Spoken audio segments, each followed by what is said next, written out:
Commander Sarah Chen had seen plenty of impossible things during her 15 years exploring the Outer Rim, but nothing prepared her for the sight of an entire Zephyrian war fleet surrounding her small research vessel. The massive ships, each one capable of glassing a planet, hung in space like predatory birds circling wounded prey. Her crew of 12 scientists and engineers huddled around the bridge displays, watching death approach in beautiful, terrifying formation. The Zephyrians were legends throughout the galaxy. Ancient beyond measure, their civilization spanned thousands of star systems. They were ruled by an immortal queen whose daughters served as admirals, governors, and ambassadors across their vast empire. Humans had only made contact with them twice in recorded history, and both encounters had ended with entire human colonies being reduced to radioactive ash. "Captain, they're hailing us," reported Lieutenant Torres, his voice barely steady. "Audio only." Sarah straightened her uniform and nodded. "Put them through." The bridge filled with a voice that seemed to resonate from the depths of space itself. It was feminine but carried the weight of eons, each word carefully measured and precise. "Human vessel, you will prepare for immediate boarding. Any resistance will result in your complete annihilation." Sarah's mind raced. Her ship, the Discovery, was a science vessel equipped with advanced sensors and research equipment, but no weapons worth mentioning. They had been investigating anomalous energy readings near the Helix Nebula when the Zephyrian fleet had appeared, as if materializing from nothing. Running was impossible against ships that could fold space itself. "This is Commander Sarah Chen of the Earth Alliance Research Division," she responded, keeping her voice calm despite the terror gripping her crew. "We are conducting peaceful scientific research in neutral space. We mean no harm to your people." A sound that might have been laughter echoed through the comm system. "Peaceful? Your very existence is an affront to order, human. However, circumstances require me to negotiate with your kind. You will submit to boarding, or I will demonstrate why your species should have remained buried in the mud of your primitive world." The communication cut off, leaving the bridge in tense silence. Sarah looked at her crew, seeing her own fear reflected in their faces. Dr. Martinez, her chief xenobiologist, was pale as death. Engineer Kim was frantically running diagnostics on their shields as if he could somehow boost them enough to matter against weapons that could crack moons. "Captain," whispered Torres, "what do we do?" Before Sarah could answer, space around the Discovery began to shimmer.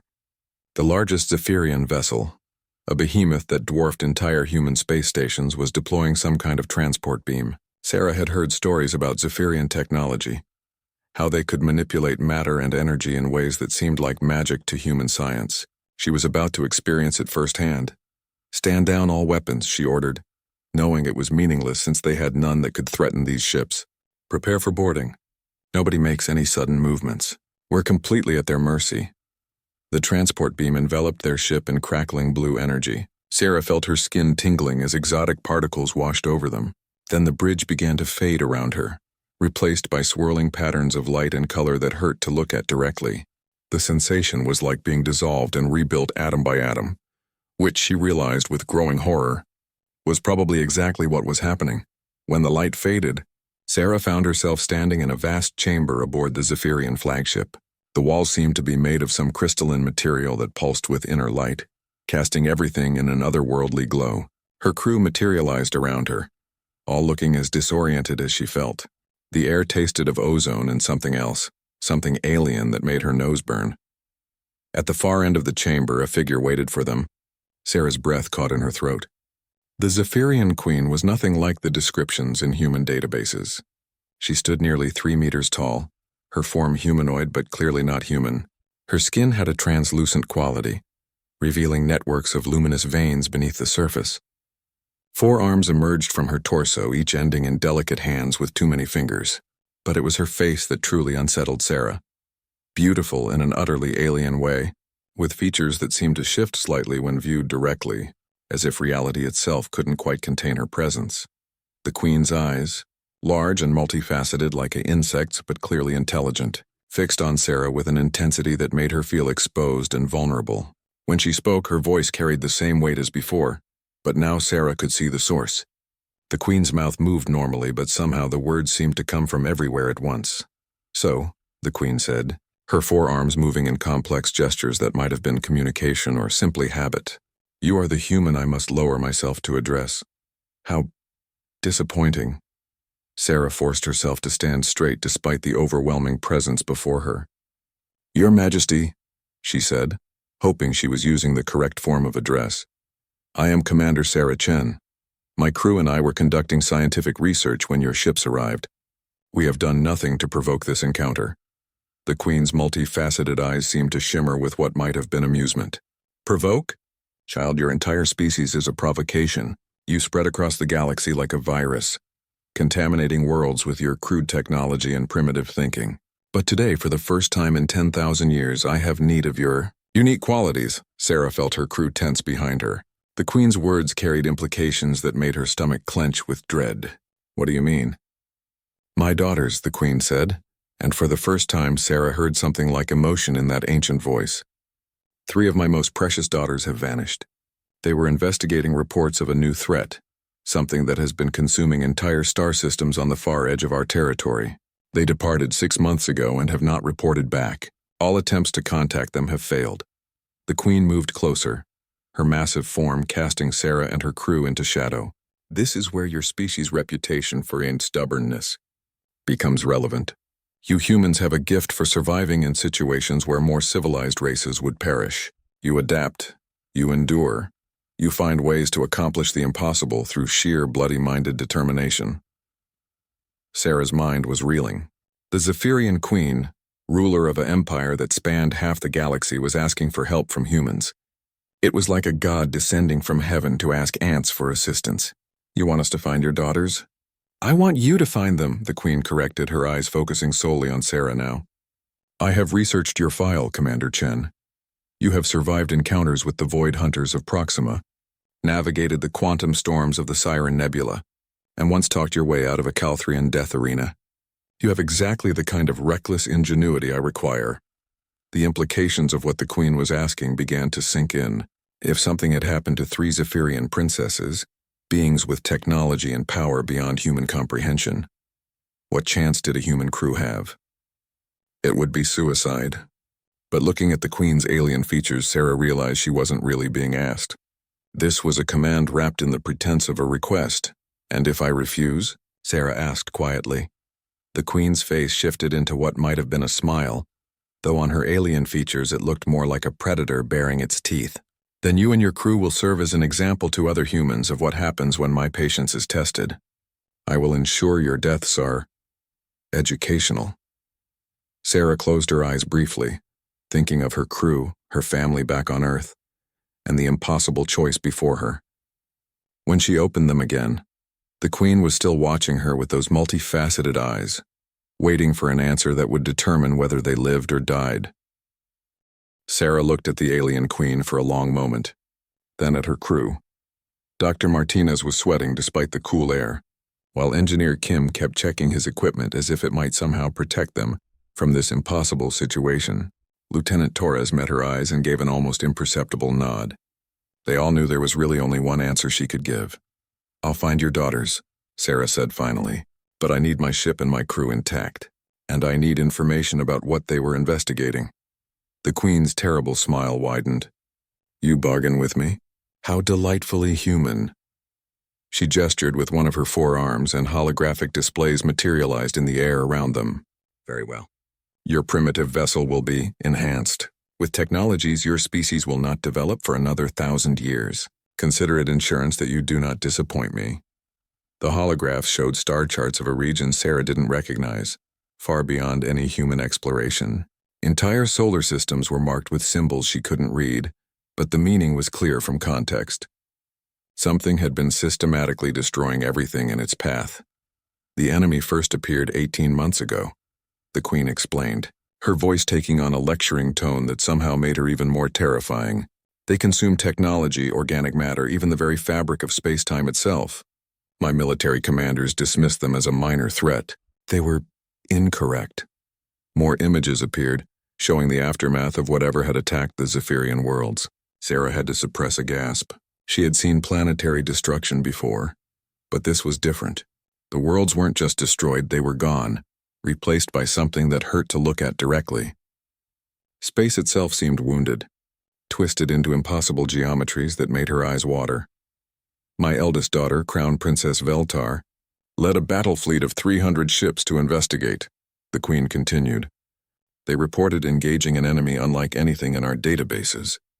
Then silence. My second daughter, Princess Lirana, took a smaller force of reconnaissance vessels to discover what had happened to her sister. She too vanished. Finally, my youngest daughter, Princess Zaranel, departed against my express orders with only her personal guard. That was 6 months ago.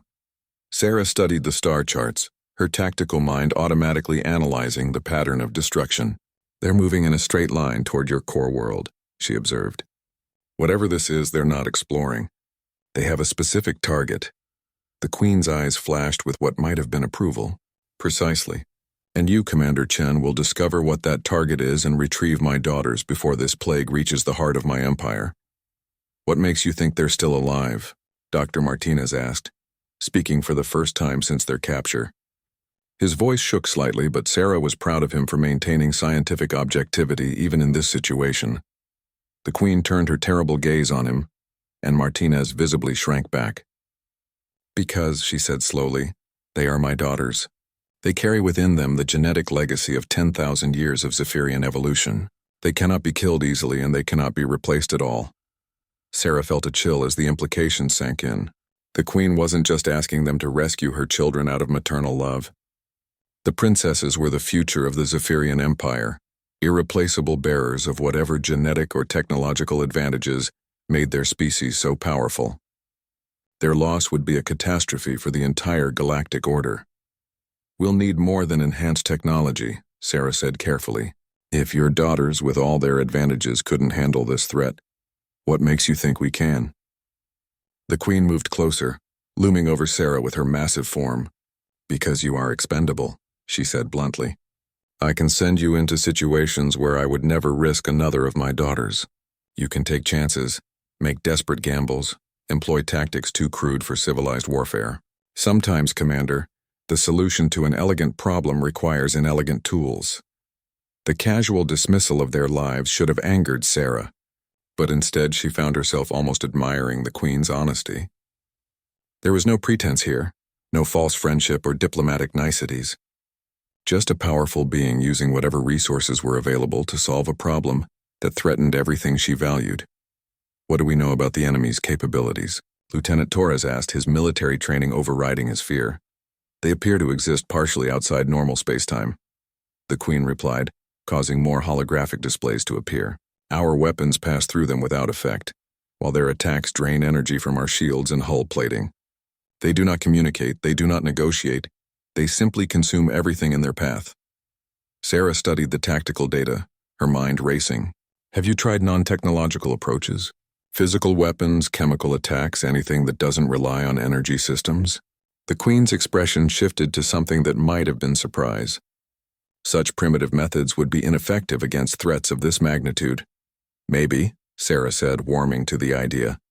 But if they feed on technology and energy, then low-tech solutions might be exactly what's needed. My species didn't conquer half our homeworld by being sophisticated. We did it by being stubborn, adaptable, and willing to hit things with rocks when our fancy weapons failed. For the first time, the Queen looked at Sarah with what seemed like genuine interest rather than casual disdain. Explain. We need to see the battle sites, Sarah said, her confidence growing as she developed the plan. Not from your databases or sensor records, but physically present.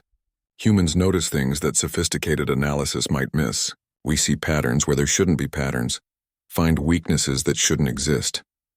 And if this enemy kills you as easily as it did my daughters? Sarah shrugged.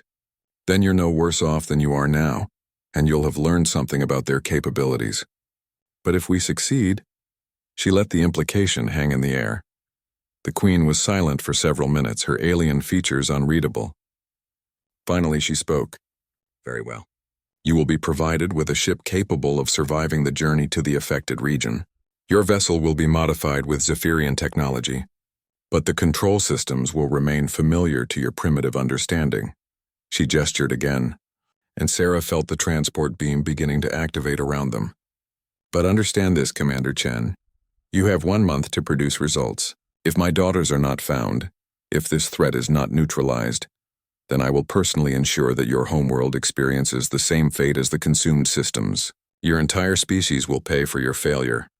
As the beam enveloped them, Sarah caught a glimpse of the Queen's eyes. For just a moment, the alien facade slipped, and she saw something achingly familiar. Fear. Desperation. The look of a mother who had lost her children and was grasping at any chance, no matter how slim, to get them back. Then they were back aboard their ship. But everything was different. The Discovery's corridors hummed with new energy, and displays showed readings that shouldn't have been possible. Through the viewports, Sarah could see they were no longer surrounded by the Zephyrian fleet. Instead, they hung in space near the edge of the galaxy, with nothing but darkness and distant stars ahead of them. "Captain," Engineer Kim called out, his voice filled with wonder and terror. "You need to see this."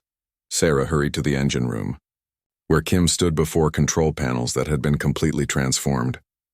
Crystalline interfaces pulsed with the same light they had seen in the Queen's ship, and the very air seemed to vibrate with barely contained power. "The power output readings are impossible," Kim whispered. "According to these displays, we could travel across the galaxy in days instead of years." "The weapons systems. Captain, I think we could crack a moon with these." Sarah nodded grimly. The Queen had kept her word about enhancing their ship, but the gifts came with a price. They were no longer just humans exploring the galaxy. They were weapons aimed at an unknown enemy, with the fate of Earth hanging in the balance. "Set course for the first destroyed system," she ordered. "And Kim? Start figuring out how all this new technology works. Something tells me we're going to need every advantage we can get." As the Discovery leaped into hyperspace with impossible speed, Sarah stared out at the alien stars and wondered if she had just agreed to save the galaxy, or doomed her entire species in the process. The Discovery dropped out of hyperspace at the edge of what had once been the Kepler 442 system, and Sarah immediately understood why the Queen's forces had been so overwhelmed. The destruction wasn't random or chaotic like she had expected from the holographic briefings. Instead, it was methodical, almost surgical in its precision. Where planets should have orbited, there were gaps in space that seemed to bend light around them. The system's star still burned, but its light appeared dimmed, as if something was drinking its energy.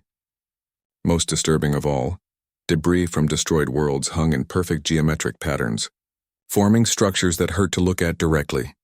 "Captain," Dr. Martinez called from his science station, his voice tight with controlled fear. "The readings I'm getting don't make sense. According to our instruments, those debris fields are arranged in mathematical sequences that shouldn't occur naturally." Sarah moved to look over his shoulder at the displays. The enhanced Zephyrian sensors revealed details that would have been invisible to their original equipment. The destroyed matter wasn't randomly scattered. Instead, it formed complex three-dimensional patterns that seemed to pulse with their own rhythm. "It's like a blueprint," Lieutenant Torres observed, joining them at the science station. "But for what?" Engineer Kim's voice crackled over the intercom from the engine room. "Captain, whatever happened here is still affecting local space. The enhanced engines are having trouble maintaining stable output. It's like something is trying to drain power from our systems even at this distance." Sarah felt her skin crawl. The enemy wasn't just destroying civilizations. They were transforming the very fabric of space-time into something else. Something that could feed on energy and matter in ways that violated everything humans understood about physics. "Take us closer to the debris field," she ordered, but slowly. "I want full scans of everything we encounter." As they approached the geometric patterns of destroyed matter, more details became visible. The debris wasn't just arranged randomly, it was actively moving, shifting into new configurations even as they watched. Dr. Martinez's instruments detected energy signatures unlike anything in human or Zephyrian databases. "There," Sarah said suddenly, pointing at a cluster of metallic fragments that gleamed differently from the rest. "That's not from any planet. Those are ship components." The Discovery's enhanced sensors focused on the area, revealing the twisted remains of spacecraft. But these weren't primitive vessels. The metal showed the characteristic crystalline structure of Zephyrian technology, and the power signatures were still faintly detectable even in the wreckage. "It's part of Princess Veltar's fleet," Torres breathed. "But look at how it's been destroyed. No weapon burns, no explosion damage. It's like the ships were dissolved from the inside out." Sarah studied the wreckage patterns, her mind working furiously. Something about the destruction bothered her, but she couldn't put her finger on what. The ships had been powerful enough to glass planets, protected by shields that could deflect stellar radiation. What could have simply dissolved them? Martinez, can you detect any life signs in the wreckage? Negative on life signs, but Martinez paused, adjusting his instruments. Captain, I'm detecting something else. Quantum signatures that match Zephyrian neural patterns. It's almost like their consciousness was extracted and preserved in the debris structure itself. The implications hit Sarah like a physical blow. The enemy wasn't just killing their victims. They were trapping their minds in the geometric patterns they created. The princesses might still be alive, but imprisoned in a form of existence that was beyond human comprehension. Can we extract them? She asked. I don't know, Martinez admitted. The technology involved is so far beyond our understanding that even with the Queen's enhancements, we might not be able to safely separate the preserved consciousness from the debris matrix. Sarah was about to respond when alarms began blaring throughout the ship. Kim's voice echoed urgently from the engine room. Captain, we've got company. Something big is approaching from the outer system. The main display shifted to show long-range sensors, revealing a contact that defied easy description. It wasn't a ship in any conventional sense, but rather a section of space that seemed folded in on itself, moving with purpose toward their position. As it drew closer, the Discovery's enhanced systems began registering impossible readings. Energy drain increasing exponentially, Torres reported, his fingers dancing over tactical controls. Whatever that thing is, it's pulling power from our systems just by being in the same solar system. Evasive maneuvers, Sarah ordered. Take us back toward the system's edge. But even as Kim pushed the enhanced engines to their limits, the strange entity continued to gain on them. It moved through space in ways that violated physics, appearing to fold distance rather than cross it. Worse, as it approached, the geometric debris patterns throughout the system began to pulse more rapidly, as if responding to its presence. It's not chasing us, Martinez said suddenly, studying his readings. It's hurting us. Look at the way it's moving, the energy patterns it's projecting. It's forcing us toward a specific location. Sarah followed his analysis and felt her blood run cold. The entity was indeed driving them toward a particular region of space, one where the debris patterns were most complex and the energy drain was strongest. It was leading them into a trap. Can we fight it? Torres asked, his hands hovering over the weapons controls. With what? Sarah replied grimly. If Zephyrian battle fleets couldn't stop this thing, our enhanced weapons won't make a difference. The entity continued its pursuit, and Sarah realized they had only moments before it reached optimal attack range. Then inspiration struck. If the enemy fed on technology and energy, then perhaps the solution was to give it exactly what it wanted, but in a way it couldn't control. Kim, can you overload our main reactor? She called to the engine room. Captain, that would destroy us along with anything in the immediate area. Not if we eject the core first. These enhanced systems have more power than anything the enemy has encountered before. If we can get it to feed on a reactor that's already destabilizing, it might be like forcing it to swallow poison. That's insane, Torres protested. And even if it works, we'll be dead in space without power. Sarah smiled grimly. Sometimes insane is exactly what's needed. Martinez, can you configure the ejected reactor to carry one of the preserved consciousness patterns with it? Theoretically, yes. But why would we want to do that? Because if I'm right about how this entity operates, it doesn't just consume energy and matter. It incorporates them into its structure. We might be able to plant a Trojan horse in its system, something that could disrupt it from the inside. The plan was desperate, bordering on suicidal. But as the entity closed the final distance toward them, Sarah knew they were out of alternatives. Do it, she ordered. Prepare for reactor ejection in 30 seconds. As Kim began the dangerous process of destabilizing their main power source, Sarah watched the alien entity approach on the main display. For a moment, she thought she caught a glimpse of something moving within the folded space, something that might have been organic. Then the reactor ejection sequence completed, and the Discovery went dark except for emergency power. The ejected reactor core, still glowing with barely contained energy and carrying the quantum signature of Princess Veltar's consciousness, drifted directly into the entity's path. Sarah held her breath, wondering if her desperate gamble would pay off, or if she had just doomed them all to become another geometric pattern in this cosmic graveyard.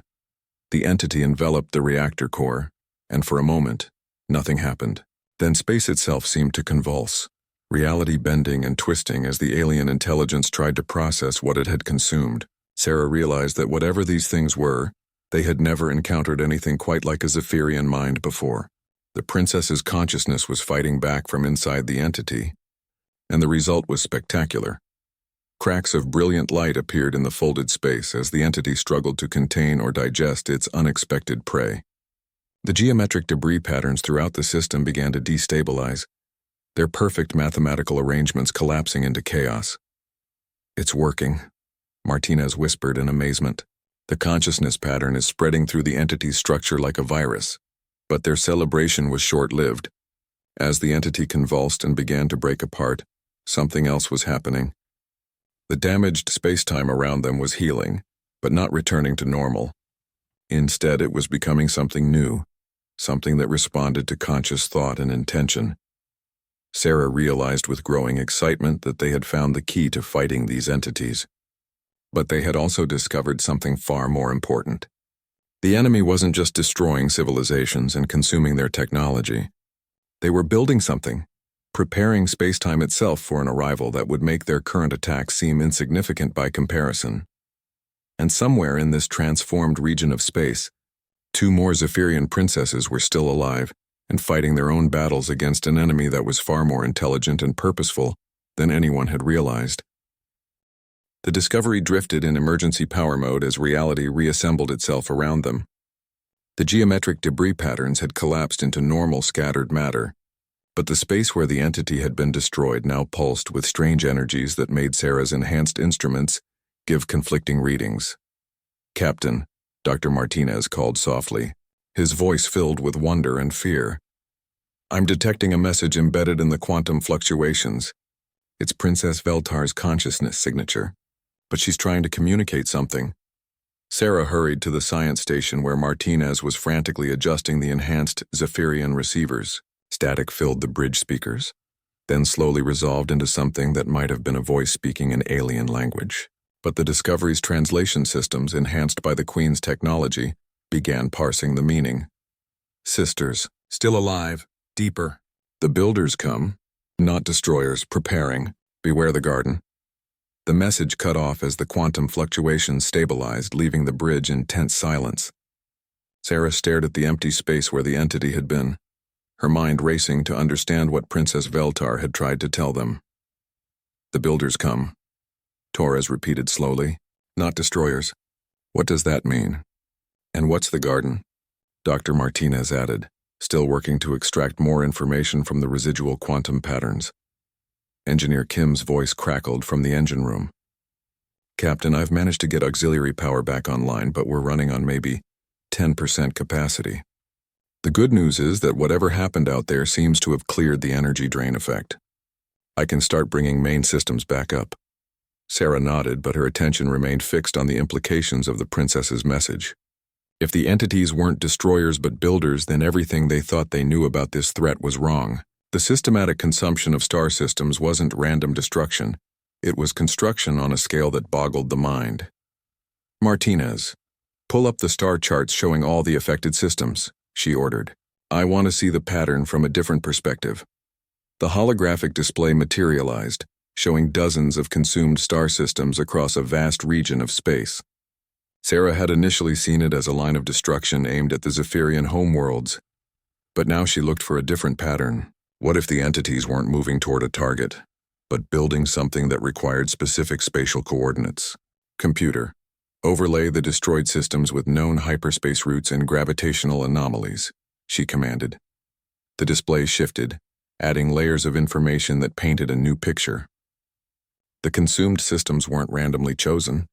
They were located at crucial junction points in the galaxy's gravitational structure. Places where spacetime was already stressed or where natural hyperspace routes converged.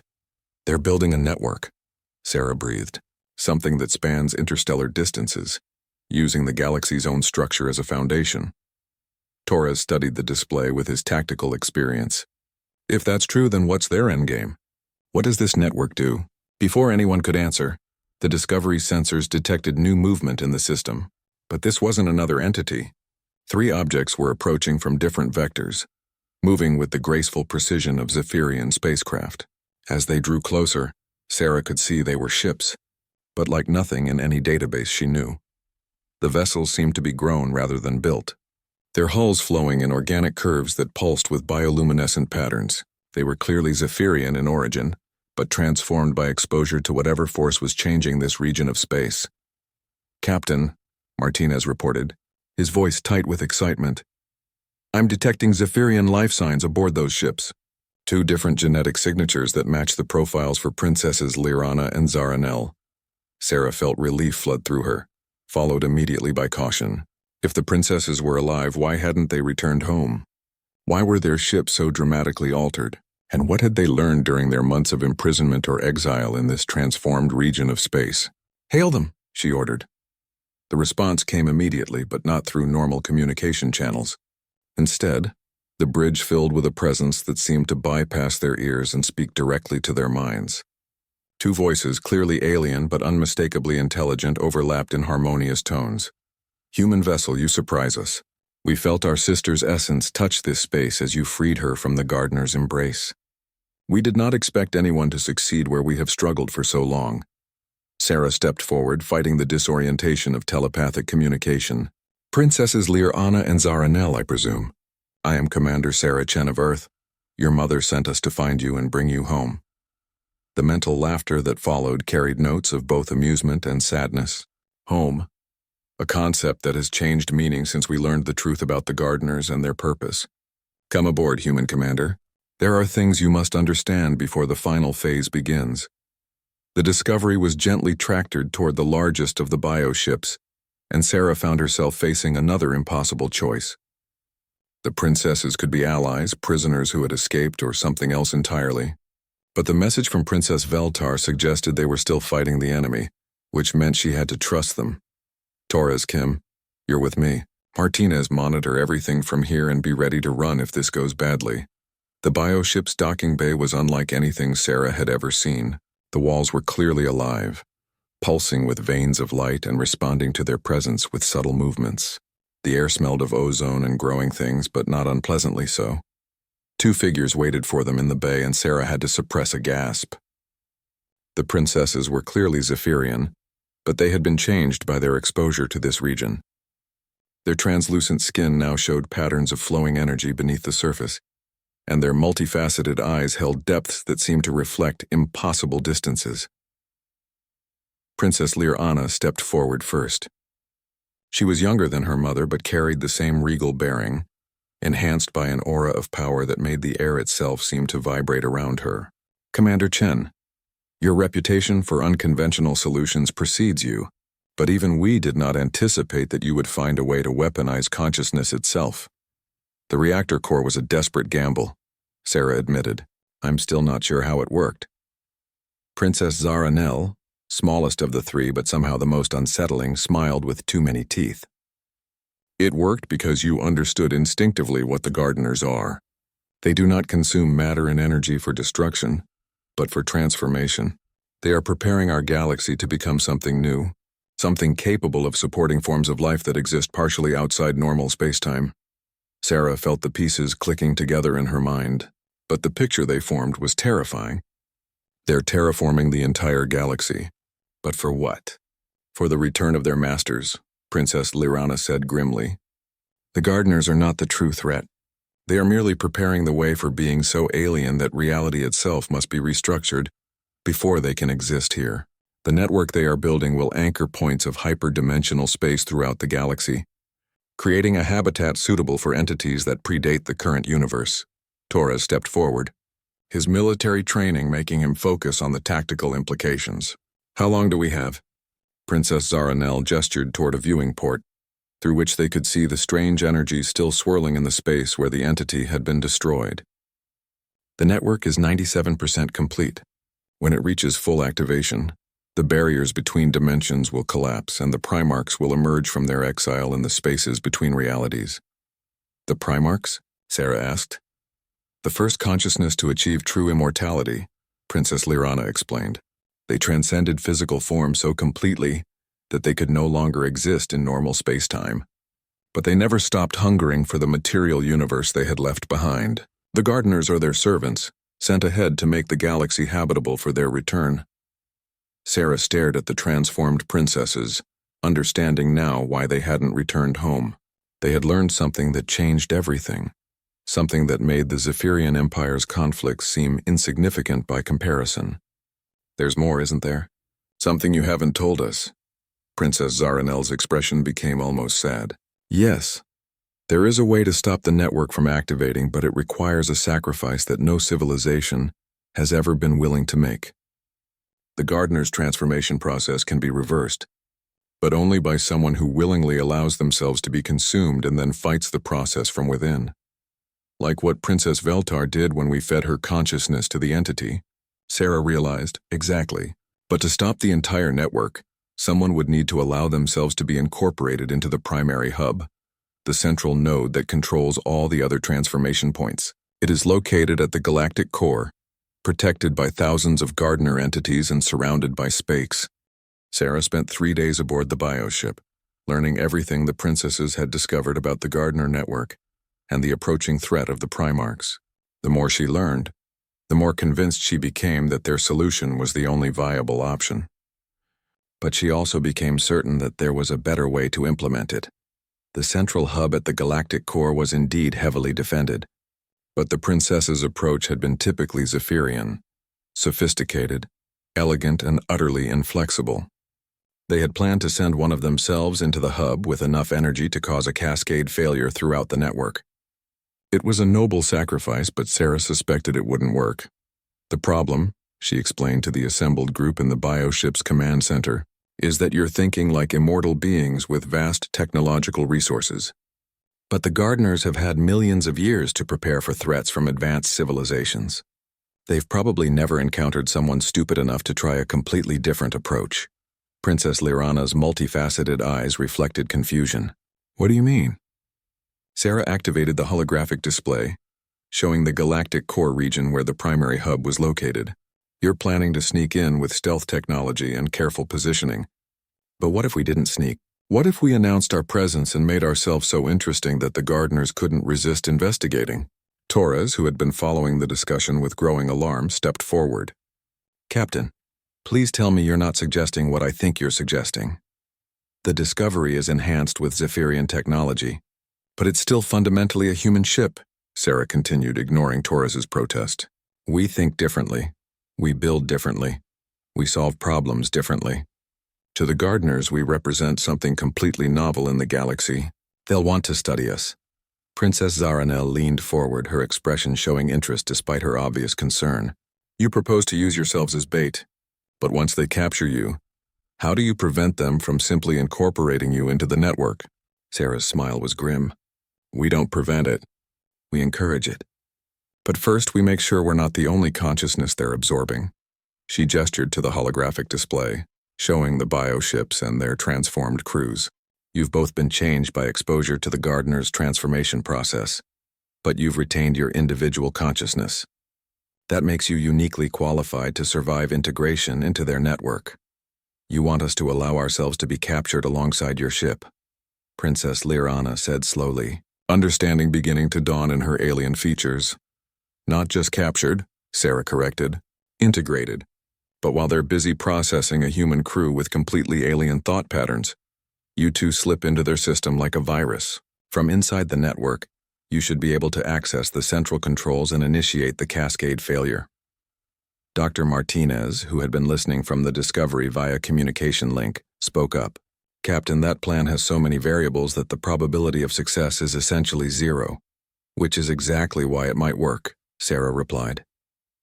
The gardeners have spent eons preparing for logical, predictable threats. They've probably never encountered a plan that relies on pure chaos and human stubbornness. The debate continued for hours, but eventually even the princesses agreed that Sarah's plan had a better chance of success than their careful infiltration attempt. The bioships were reconfigured to appear damaged and helpless, while the Discovery was modified to broadcast specifically designed signals that would be irresistible to the gardener's curiosity. 2 days later, their small fleet dropped out of hyperspace at the edge of the galactic core region. The sight that greeted them was beyond anything Sarah had imagined. The normal swirl of ancient stars was barely visible through a web of transformed spacetime that pulsed with alien geometries. Massive structures that existed partially in normal space and partially in higher dimensions cast shadows that fell upward and created echoes in time itself. At the center of it all was the primary hub, a construct so vast it defied easy description. It appeared to be simultaneously a building, a creature, and a fundamental force of nature, its surfaces shifting between matter and energy as it coordinated the transformation of the galaxy. Energy readings are off the charts, Kim reported from the Discovery's engine room. The gravitational stresses alone should have torn us apart by now, but something is holding local spacetime stable. That's the network, Princess Lirana explained from her bioship. It maintains reality in a form that can support both normal matter and the hyperdimensional structures the Primarchs will require. Sarah watched the primary hub with growing unease. It was beautiful in an utterly alien way, but she could sense the intelligence behind its construction. The gardeners weren't mindless automatons following programming. They were thinking beings with their own agenda, and they would not be easy to fool. All ships begin the approach, she ordered. Remember, we need to look like we're barely surviving but still trying to fight. Make it interesting enough that they want to capture us alive. The Discovery led the formation, its enhanced weapons firing at maximum range toward the hub. The beams were absorbed harmlessly by barriers that existed in dimensions humans had no names for, but the attempt itself was what mattered. The bioships followed, their organic weapons adding to the futile barrage. The response was immediate. Space around them began to fold and twist as Gardener entities materialized from hyperspace, but these weren't the individual creatures they had encountered before. These were components of something much larger, parts of a distributed intelligence that spanned the entire hub. They're scanning us, Martinez reported, his voice tight with barely controlled fear. Every system, every piece of technology, even our biological patterns. It's like being dissected by mathematics. The Gardener entities closed in, their influence causing the Discovery's enhanced systems to fluctuate wildly. But instead of being destroyed or disabled, the ship found itself caught in a tractor beam that felt more like being held by a curious giant than captured by an enemy. It's working, Princess Zaranel transmitted from her bioship. They're more interested in studying us than destroying us. They've never encountered anything quite like human technology before. Sarah watched the hub growing larger as they were drawn toward it, feeling a mixture of terror and excitement. In a few minutes, she would be face to face with intelligences that had been preparing for this moment for millions of years. Everything depended on her ability to be unpredictable enough to keep them distracted while the princesses did their work. All hands, prepare for integration, she announced shipwide.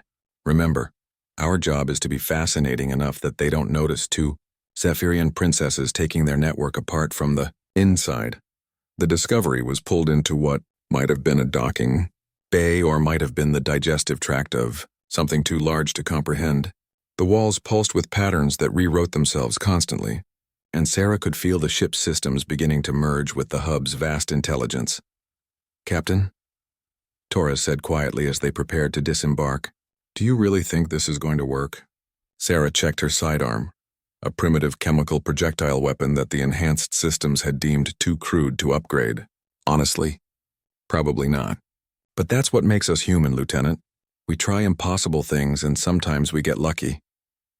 As the airlock opened and they stepped into the heart of the Gardener network, Sarah couldn't help but smile.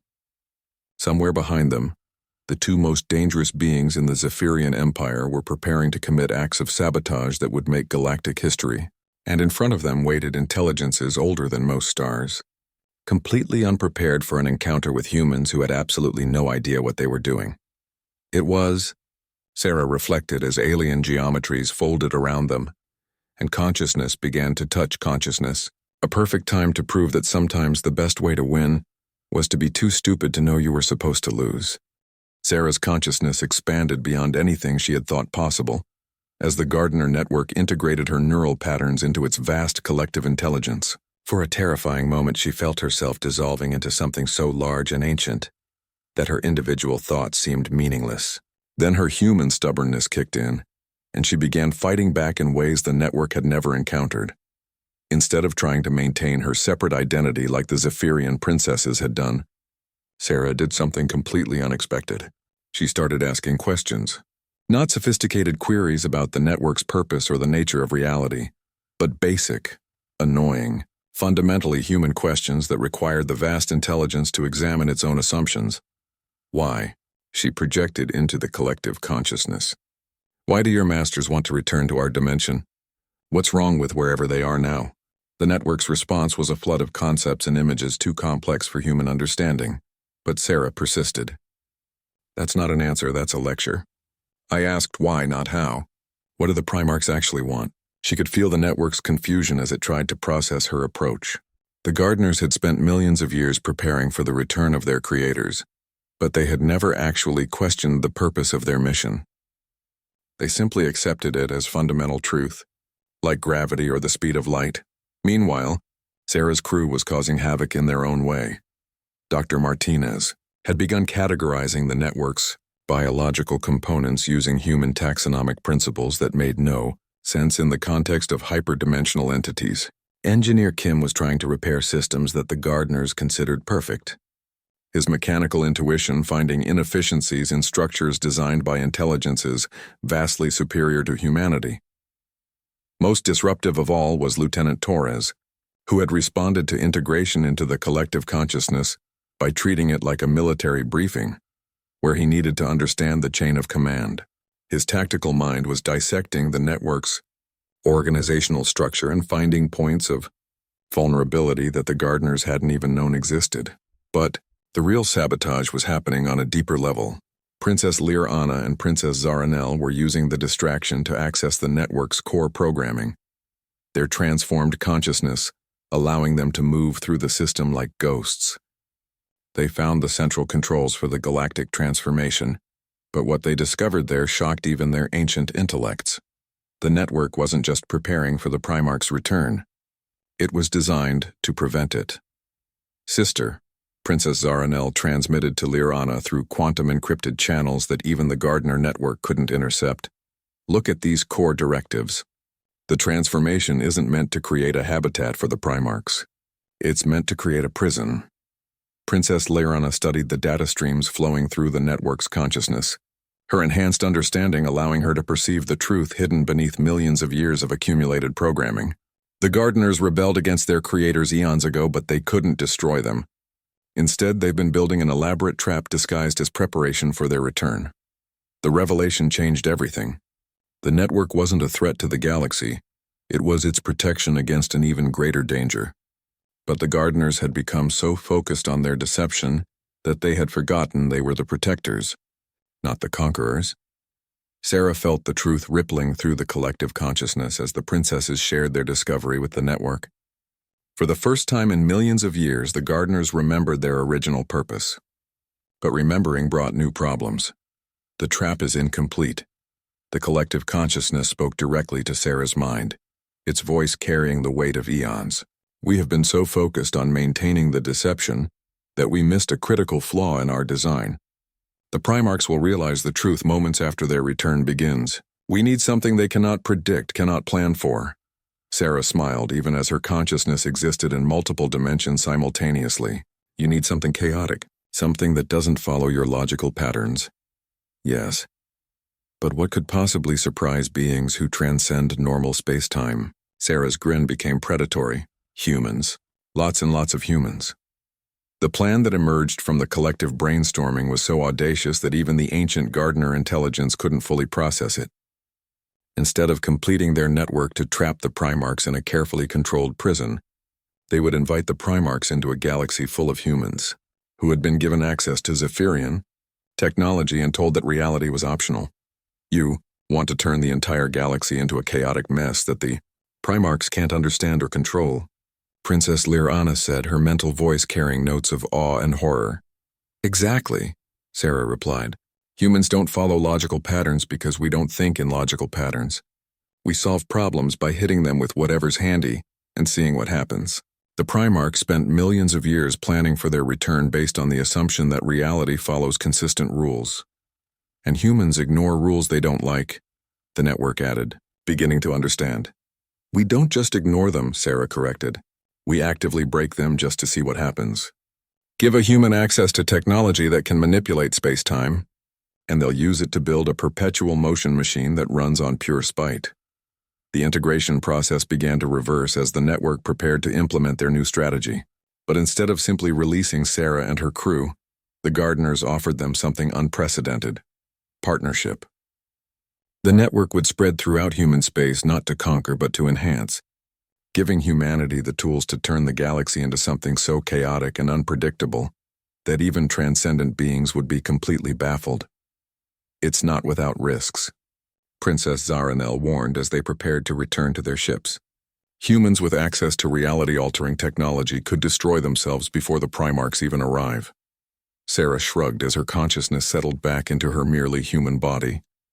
Probably, but we'll have a lot of fun doing it. And more importantly, we'll make such a mess that the Primarchs will spend eternity trying to figure out what went wrong with their perfect plan. The return journey to Zephyrian space took only hours with the network's assistance, but they arrived to find the Queen's fleets preparing for a desperate last stand against an enemy they couldn't understand. The sight of her daughters returning, alive and accompanied by human allies who had somehow turned the greatest threat in galactic history into a partnership opportunity, left the ancient queen speechless for the first time in millennia. "Mother," Princess Lyrana said as they materialized on the flagship's bridge, "we bring news of victory, but also of changes that will transform our empire forever." The explanation took hours, and the Queen's expression cycled through disbelief, horror, and finally something that might have been amusement as she grasped the full scope of what Sarah had accomplished. "Let me understand this correctly," the Queen said finally, her forearms moving in gestures of barely contained chaos. "You have allied with our greatest enemy, convinced them to abandon their original plan, and proposed instead to unleash enhanced humans throughout the galaxy as a form of weaponized unpredictability." "That's about right," Sarah confirmed, "though I prefer to think of it as strategic chaos deployment." The Queen stared at her for a long moment, then began to laugh. It was a sound like stellar collapse and quantum tunneling, beautiful and terrifying and utterly alien. "Commander Sarah Chen," she said when she could speak again, "you are either the most brilliant strategic mind in galactic history or the most dangerous lunatic who has ever lived." Sarah grinned. "Why can't I be both?" As the enhanced Gardener network began spreading throughout human space, providing humanity with technology that would let them reshape reality according to their whims, Sarah watched from the Discovery's bridge. Earth's governments would probably panic when they realized what was happening. Human scientists would immediately begin experimenting with forces they didn't understand. Engineers would start building impossible machines just to prove they could. It was going to be absolutely chaotic. The Primarchs, when they eventually tried to return to a galaxy they expected to control, would find themselves facing something no intelligence in the universe had ever prepared for. Humans who had been told that physics was just a suggestion and given the tools to prove it. "Captain," Torres asked as they watched the first Gardener enhancement begin reshaping the solar system, "do you really think this is going to work?" Sarah smiled as she watched Mars suddenly sprout what appeared to be a giant flower that existed in 17 dimensions simultaneously, while some enterprising human scientists tried to see if they could make it play music. "Lieutenant," she said, "I have absolutely no idea, but that's what makes it perfect." Behind them, 3 Zephyrian princesses watched humanity begin its transformation into something the universe had never seen before, and for the first time in their long lives they looked forward to an uncertain future. After all, in a galaxy full of humans with reality-altering technology, anything was possible, even victory.